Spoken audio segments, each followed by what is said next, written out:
नमस्कार, आप देख रहे हैं हर खबर में हूं आपके साथ अमित शर्मा। पंचकुला में खेलो इंडिया यूथ गेम्स 2021 का भव्य आगाज हो चुका है। खेलो इंडिया यूथ गेम्स 2021 की लॉन्चिंग सेरेमनी का आयोजन पंचकुला के इंद्रधनुष ऑडिटोरियम में किया गया। खेलो इंडिया यूथ गेम्स 2021 के लॉन्चिंग कार्यक्रम में केंद्रीय मंत्री Anurag Thakur, CM Manohar Lal, deputy CM Dushyant Chautala, खेल राज्य मंत्री संदीप सिंह, विधानसभा अध्यक्ष और पंचकुला से विधायक ज्ञानचंद गुप्ता समेत कई नेता और लोग मौजूद रहे। लॉन्चिंग कार्यक्रम में खेलो इंडिया की जर्सी, लोगो और थीम सॉन्ग को लॉन्च किया गया और कई बच्चों ने रंगारंग कार्यक्रमों की प्रस्तुति दी।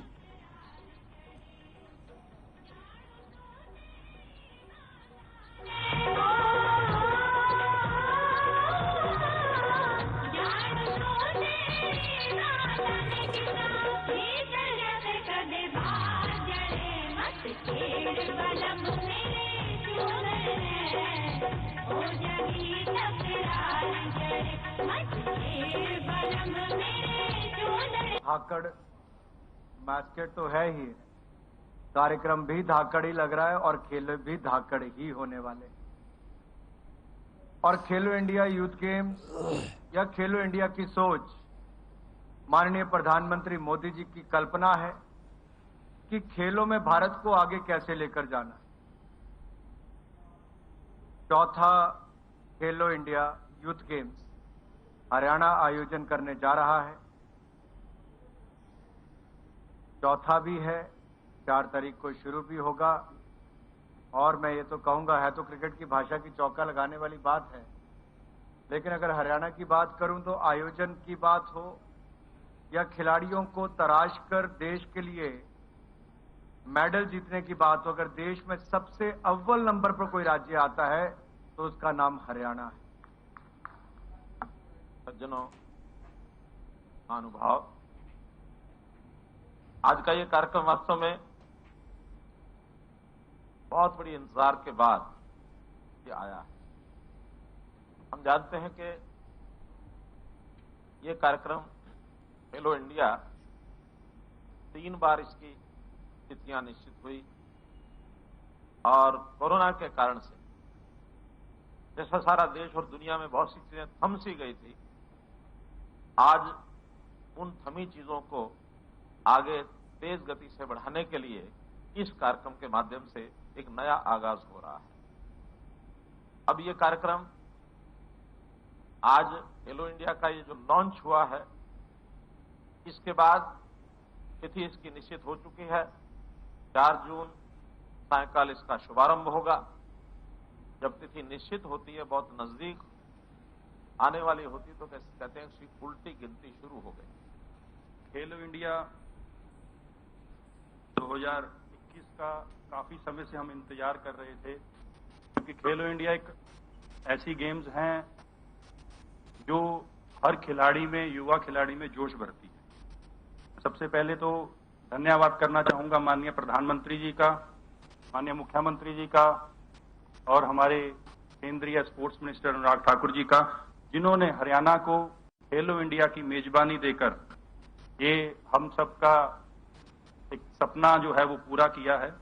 और हरियाणा ने 1966 से लेकर, जब से 1 नवंबर 1966 से हरियाणा बना है, आज तक की डेट में कभी भी इतनी बड़ी गेम्स को मेजबानी नहीं किया। ये पहली बार दफा हुआ है और इसका सारा श्रेय मैं माननीय प्रधानमंत्री जी को, माननीय मुख्यमंत्री जी को और अनुराग ठाकुर जी को, हमारे केंद्र के स्पोर्ट्स मिनिस्टर हैं, खुद भी खिलाड़ी रहे हैं, बहुत अच्छे क्रिकेट के बैट्समैन रहे हैं, बॉलर रहे हैं, तो मैं उनका धन्यवाद करता हूं। हमारे हरियाणा के जितने भी खिलाड़ी हैं वो बहुत सौभाग्यशाली हैं क्योंकि वो हरियाणा में पैदा हुए हैं, और उससे ज्यादा सौभाग्यशाली इसलिए हैं क्योंकि हमारे प्रदेश के माननीय मुख्यमंत्री जी मनोहर लाल जी हैं, जो खिलाड़ियों के लिए लगातार दिन रात सेवा कर रहे हैं।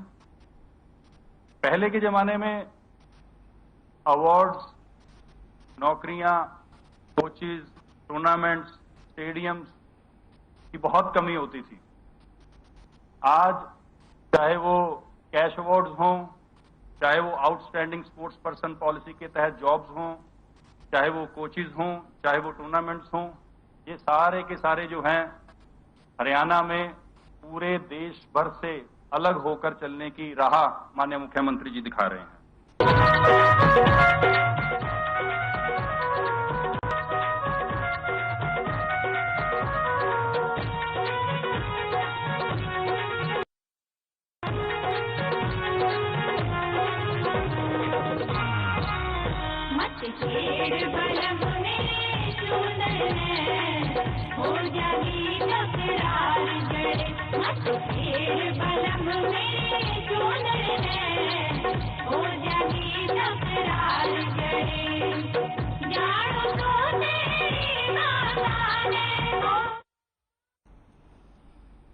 गृह और स्वास्थ्य मंत्री अनिल विज ने जनता दरबार लगाया, जिससे हजारों की संख्या में फरियादी पहुंचे। लोक निर्माण विश्राम गृह अंबाला छावनी में जनता दरबार में लोगों की समस्याओं को स्वास्थ्य मंत्री अनिल विज ने सुना। पिछले शनिवार को व्यस्त होने के चलते जनता दरबार नहीं लगा पाई थी, मगर आज एक बार फिर से पूरे प्रदेश से हजारों की संख्या में फरियादी अपनी फरियाद लेकर गृह मंत्री के जनता दरबार में पहुंचे।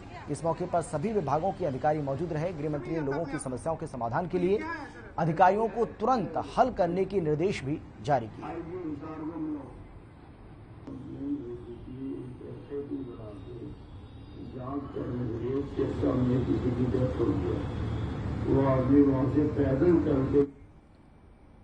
वहीं पंजाब के संगरूर में बीजेपी कार्यकर्ताओं ने मुख्यमंत्री भगवंत सिंह मान के आवास पर धरना दिया है। तेजिंदर सिंह बग्गा की गिरफ्तारी को लेकर सरकार पर हमला बोला। सैकड़ों की संख्या में बीजेपी कार्यकर्ता सीएम आवास पहुंचे और धरने पर बैठे।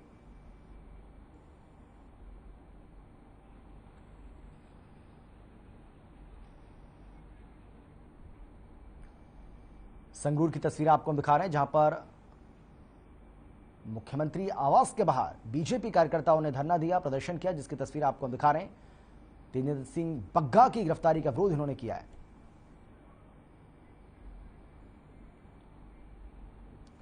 पंजाब कांग्रेस के अध्यक्ष अमरिंदर सिंह राजा वडिंग ने अरविंद केजरीवाल को आड़े हाथों लेते हुए कहा है कि अरविंद केजरीवाल पंजाब पुलिस का दुरुपयोग कर रहे हैं और पंजाब प्रदेश के मुख्यमंत्री भगवंत सिंह मान मूक दर्शक बन रहे हैं और ये सब देख भी रहे हैं।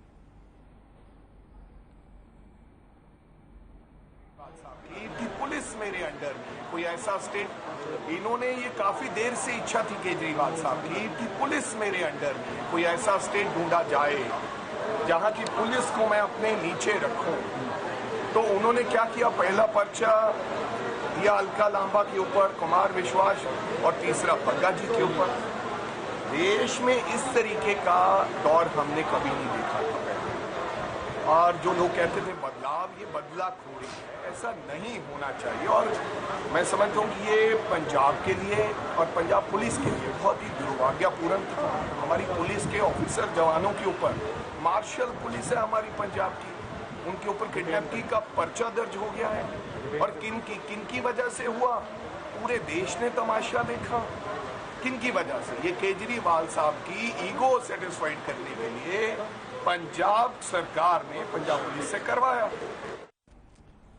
पंजाब कांग्रेस के नेता सुखपाल सिंह खैरा ने बग्गा मामले में मुख्यमंत्री भगवंत मान पर निशाना साधा। सुखपाल सिंह खैरा ने कहा है कि भगवंत मान को अपने प्रदेश की चिंता करनी चाहिए, ना कि पुलिस को अरविंद केजरीवाल की सेवा में लगाना चाहिए।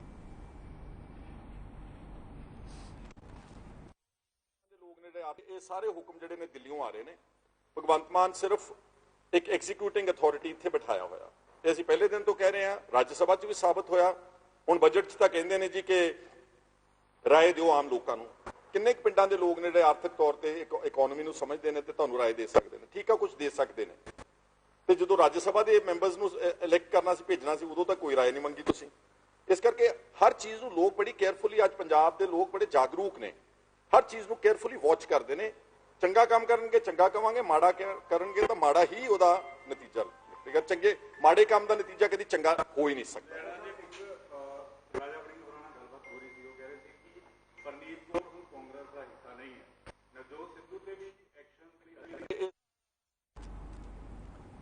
पुराना के सिटी चौकी एरिया में एक तेज रफ्तार डंपर ने 16 वर्षीय युवक को टक्कर मार दी। टक्कर लगने से युवक की मौके पर ही मौत हो गई। घटना के बाद डंपर चालक डंपर को सड़क पर ही छोड़कर फरार हो गया। हादसे के बाद ग्रामीणों ने करीब 30 मिनट तक पुराना बिसू रोड पर जाम लगा दिया, जिसके बाद पुलिस ने ग्रामीणों को समझाकर जाम खुलवाया। गुस्साए ग्रामीणों ने डंपर में तोड़फोड़ भी की। पुलिस ने परिजनों की शिकायत पर अज्ञात डंपर चालक के खिलाफ लापरवाही से वाहन चलाने सहित विभिन्न धाराओं में मामला दर्ज किया है। पुलिस ने शव को अपने कब्जे में लेकर पोस्टमार्टम के लिए अस्पताल भिजवा दिया है।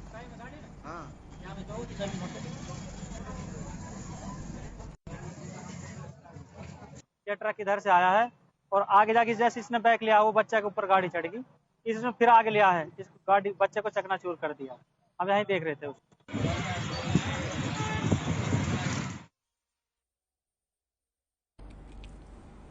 शाहबाद के गांव चनारथल के सरकारी स्कूल में खाने में छिपकली मिलने से 102 बच्चों की अचानक तबीयत बिगड़ गई। सभी बच्चे उल्टियां करने लगे, जिसके बाद सभी बच्चों को सरकारी अस्पताल में भर्ती कराया गया।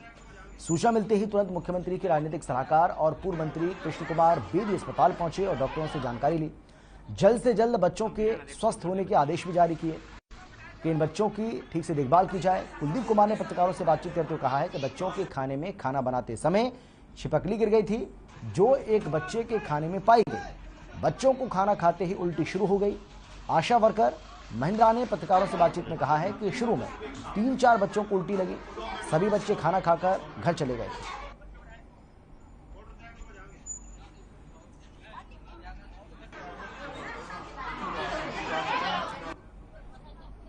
हम भी ना देखो जो बच्चे हैं तो 3-4 बच्चों को लगी है सर, और दिक्कत कोई चक्कर आ रहे हैं, किसी को वैसे कच्चा मन हो रहा है। खाना कितने खाना 11:30 के बीच खिलाया गया बच्चों को। बच्चे घर गए 12 बजे, तभी बच्चों ने अपने माँ बाप को बताया भी ये छिपकली पकी हुई थी इसमें। लगभग कितने बच्चों ने खाना खाया? सभी बच्चों ने खाया, जिस स्कूल के 67 और कितने बच्चे 35-40 ही हैं जी, मिडिल वाले सभी बच्चों ने खाना खाया और टीचर ने भी खा रखा, टीचर को भी। अभी मैं एक संस्कार पे शाहबाद में था, तो हमारे हेल्पर्स के प्रधान भाई तिलकराज अग्रवाल जी और हमारे मंडल अध्यक्ष भाई विक्रम अग्रवाल जी के द्वारा मुझे सूचना मिली कि चनारथल के गांव के अंदर कोई मिडिल स्कूल है, उसके मिड डे मील के अंदर कोई ऐसा छिपकली या कोई ऐसा जहरीला उसके अंदर पाया गया है। कुछ बच्चों को उल्टियाँ हुए हैं। मैंने हमारे एसएमओ साहब से बातचीत की है, तो इन्होंने सभी को अभी ट्रीटमेंट शुरू कर दिया है और जहाँ तक डॉक्टर साहब की राय के अनुसार अभी तक कोई खतरे वाली बात नज़र नहीं आई। कुछ बच्चों को उल्टियाँ आई हैं और मैं डॉक्टर साहब से और प्रशासन से ये गुहार लगाता हूँ कि इन बच्चों का बढ़िया इलाज किया जाए और उनको अपनी निगरानी में रखा जाए। जो एज पर हिस्ट्री है कि वहाँ पे कोई छिपकली खाना जब बन रहा था, वहाँ पे उसका पतीला जो भी होता है उसमें खाना बन रहा था, उसमें छिपकली पड़ गई होगी जो लगता है। एक बच्चे के टिफिन में पाई गई है वो, जब उसका पता चला तो वहाँ पे टीचर जो थे उन्होंने उठा के उसको फेंका है। बाकी बच्चों को चेकअप के लिए जहाँ पे लेके आए हैं, तो उनका हम एग्जामिन कर रहे हैं। तो सीरियस केस कोई नहीं है, हल्की फुल्की उल्टी वगैरह मारी है बच्चों ने, नॉर्मल है, देखते हैं।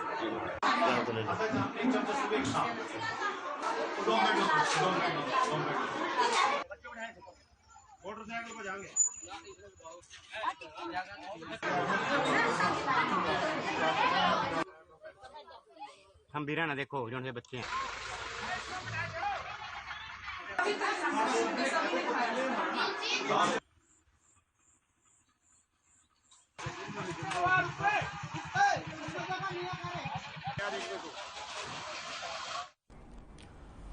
और चलिए अब खबर है रेवाड़ी से, जहां एक महिला और उसकी 4 साल की बेटी की संदिग्ध हालत में मौत हो गई है। दोनों के शव घर में ही पड़े मिले।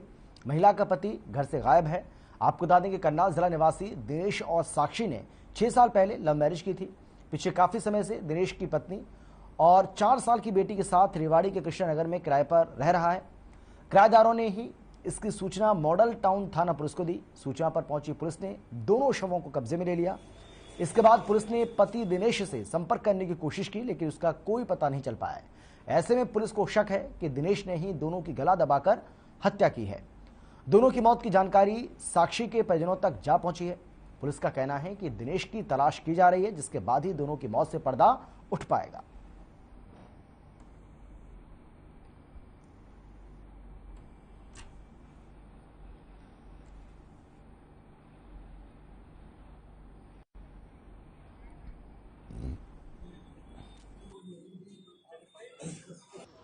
ये कल हमारे को 3:30-4 बजे सूचना मिली थी कि कृष्णा नगर में राम सिंह है सुनार, उसके पर किराएदार रहता है दूसरी मंजिल पे।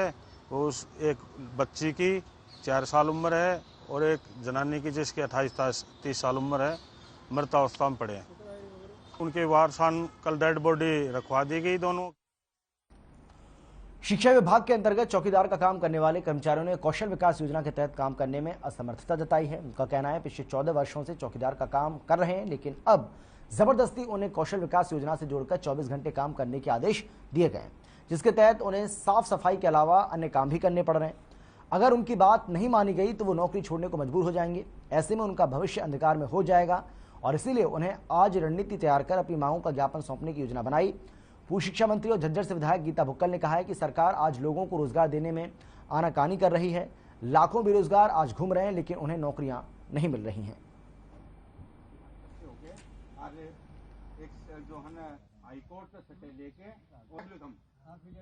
कौशल विकास निगम सरकार कह रही कि हम बनाएंगे।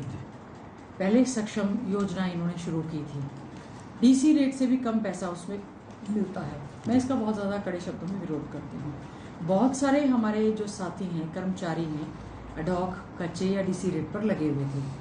कई तो कर्मचारी ऐसे मिले हैं जो 15 से 20 साल तक की जिनकी नौकरी हो चुकी है। पहले सर हमें 1000 रुपये दिया करते, रात रात की ड्यूटी थी। अब हमारे से 24 घंटे ड्यूटी ली जाती है, क्योंकि क्या सफाई करो, ये फिर घास काटो, तो सारे काम दिए जा रहे हैं ना। हमारी लैट्रिन बाथरूम साफ करो, कभी कहते लैट्रिन बाथरूम साफ करो, तो इस वजह से हम इतना काम नहीं कर सकते 24 घंटे की। क्या आगामी रणनीति रहेगी आप लोगों की? अब ये हमारी ये रहेगी सर, हम 8 घंटे ही काम करें और हम शिक्षा विभाग के थ्रू काम करेंगे हम, और बाकी इसमें नहीं जाना चाहते, नहीं मल्टीपर्पज में जाना चाहते, नहीं कौशल रोजगार में जाना चाहते। जो है ना हम इकट्ठे हो गए और एक जो है ना हाईकोर्ट जुलाना के पास जींद रोहतक मार्ग पर दोपहर 1 बजे आजीविका मिशन के तहत काम करने वाली महिलाओं ने जींद रोहतक मार्ग पर जाम लगा दिया। महिलाओं ने नारेबाजी करते हुए रोष प्रकट किया। जाम लगने की सूचना मिलते ही पुलिस मौके पर पहुंची और महिलाओं को आश्वासन देकर जाम खुलवाया। आजीविका मिशन की प्रधान मीना ने बताया है कि उनके एक कर्मचारी के साथ वहां पास के गांव के व्यक्ति ने दुर्व्यवहार किया था, साथ ही महिला कर्मचारी के साथ गाली गलौज भी की। मिशन की महिलाओं की मांग है कि आरोपी के खिलाफ सख्त कार्रवाई की जाए ताकि पीड़ित कर्मचारी को न्याय मिले।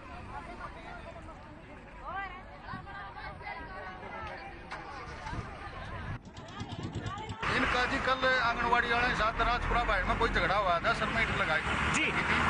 उस करके इनका कोई ग्रुप है, उस ग्रुप में मैसेज दे दिया। ग्रुप वाले ने जो जुलाना ग्रुप है उनने उनको जाम कर दिया था, लेकिन 2-4 मिनट जाम रहा था, खुल गया था। ऐसी कोई बात नहीं है। किस बात को सहमत हुई महिला? ये सहमत हुई थी, उसको पर्चा दर्ज करो, गिरफ्तार करो।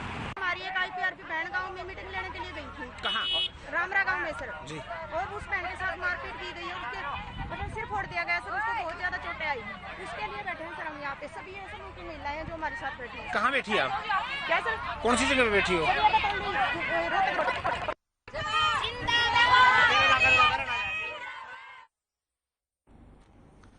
बिजली कटौती से परेशान होकर आम आदमी पार्टी के नेता और कार्यकर्ता सिरसा में बिजली मंत्री रणजीत सिंह चौटाला के आवास पर घेराव करने के लिए पहुंचे। हालांकि सिरसा पुलिस ने भूमन शाह चौक के नजदीक बैरिकेड लगाकर इन प्रदर्शनकारियों को रोक दिया, लेकिन आप कार्यकर्ताओं ने बैरिकेड उखाड़कर बिजली मंत्री के आवास के नजदीक पहुंचने का प्रयास किया, लेकिन पुलिस ने बैरिकेड्स लगाकर प्रोटेस्टर्स को रोक दिया। आप कार्यकर्ताओं के उग्र प्रदर्शन को देखते हुए भारी संख्या में पुलिस दलबल पहुंचा। प्रदर्शनकारियों को रोकने के लिए वाटर कैनन और वज्र वाहन भी लगाए गए। प्रदर्शनकारियों ने सिरसा के एसडीएम को ज्ञापन सौंपा।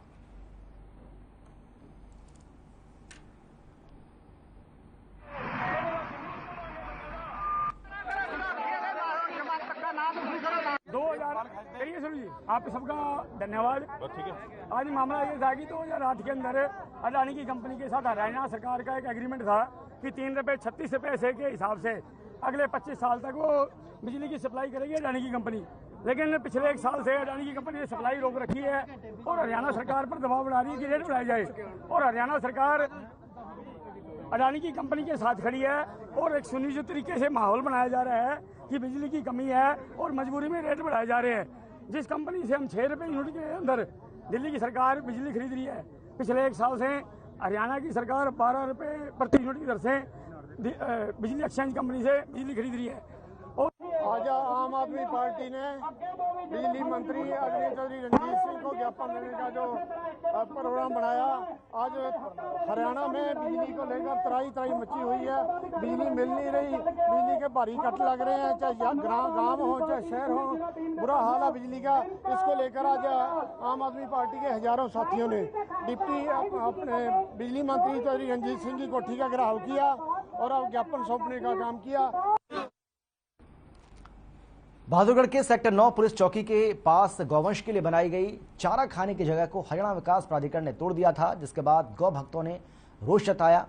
वहीं गौ भक्तों ने सेक्टर 9 पहुंचकर सांकेतिक धरना दिया, लेकिन प्रशासन के आश्वासन के बाद धरना समाप्त कर गौवंश के लिए दोबारा से चारा खाने की जगह के निर्माण की बात कही गई।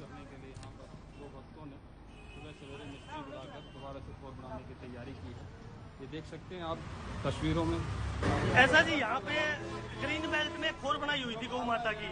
यहाँ पे चारा डालने वाले आ जाया करते थे, चारा डाल दिया करते थे, वहाँ पे गौ माता चल लिया करती थी। उनकी खोर को यहाँ पे तोड़ दिया गया है और तोड़ करके हम दोबारा यहाँ पे बनाना चाहते हैं। वो गौ माता कहाँ जाएगी? या तो उनको स्थान दिया जाए गौ माता को, या यहाँ पे चारा डालने के लिए जगह दी जाए। हम यहाँ पे खोर का निर्माण करके रहेंगे। सभी सामाजिक संगठन बिल्कुल मैं सरकारी जमीन के ऊपर मैं ज्ञापन देता। भिवानी में कोरोना में इन दिनों कोरोना की जो आहट है वो तेज दिखाई दे रही है। कोरोना के 9 मरीज मिले जिनका इलाज घर पर ही चल रहा है। भिवानी के वार्ड नंबर 9 और 10 को कोरोना की तैयारियों के लिए यहां पर मुस्तैद किया गया है। कोरोना का कोई मरीज आता है जिसे इलाज के लिए सामान्य अस्पताल में रखना अनिवार्य है, तो उसके लिए तमाम जरूरतें यहां पूरी की गई हैं। ऑक्सीजन की भरपूर तैयारी के साथ साथ दवाइयां, एक्सपर्ट स्टाफ भी मौजूद है। वहीं सीएमओ डॉक्टर रघुवीर शांडिली के अनुसार 1000 प्रति मिनट के अनुसार से ऑक्सीजन की व्यवस्था कर ली गई है। आगे उन्होंने बताया कि वैक्सीन जरूरी है, साथ ही सोशल डिस्टेंसिंग भी जरूरी है। अगर ये दोनों हैं तो कोरोना का खतरा टल सकता है।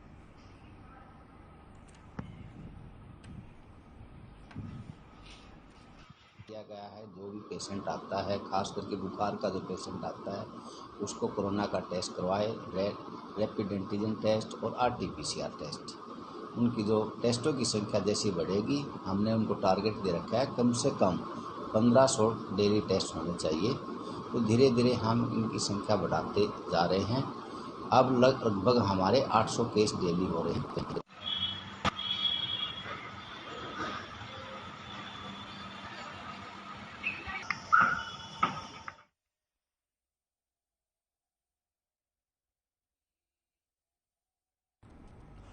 राज्य सरकार की ओर से 18 से 59 साल के लोगों को फ्री प्रिकॉशन डोज लगाने की घोषणा के बाद अब लोगों में उत्साह देखा जा रहा है।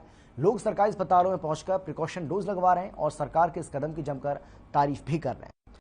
वहीं प्रिकॉशन डोज लगवाने पहुंचे विकलांग और अपाहिज लोगों को वाहनों के अंदर बैठे हुए वैक्सीनेशन की सुविधा प्रदान की जा रही है।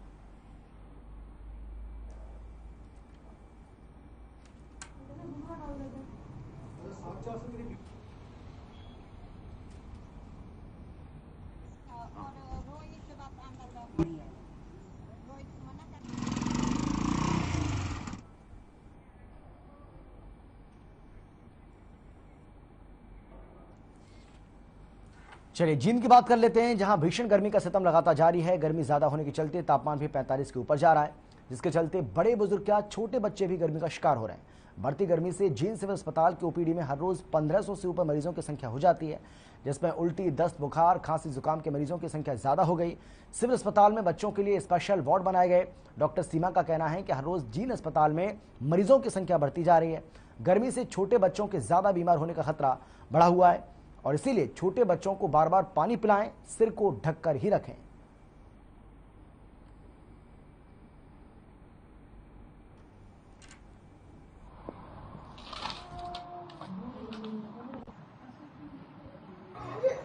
गर्मी ज़्यादा बढ़ी हुई है। अभी कई दिनों से जो है वातावरण में बहुत ज़्यादा ही गर्मी आई हुई है और नमी भी बहुत ज़्यादा बढ़ी हुई है और बच्चों पे इसका खासा असर देखा जा रहा है, क्योंकि बच्चे जो है अपना ध्यान नहीं रख पाते, पानी वगैरह नहीं पीते, बाहर खेलते हैं, उनको धूप छाव से कोई मतलब नहीं होता, अपने खेल से मतलब होता, तो इस वजह से वो गर्मी का प्रकोप ज़्यादा सहते हैं।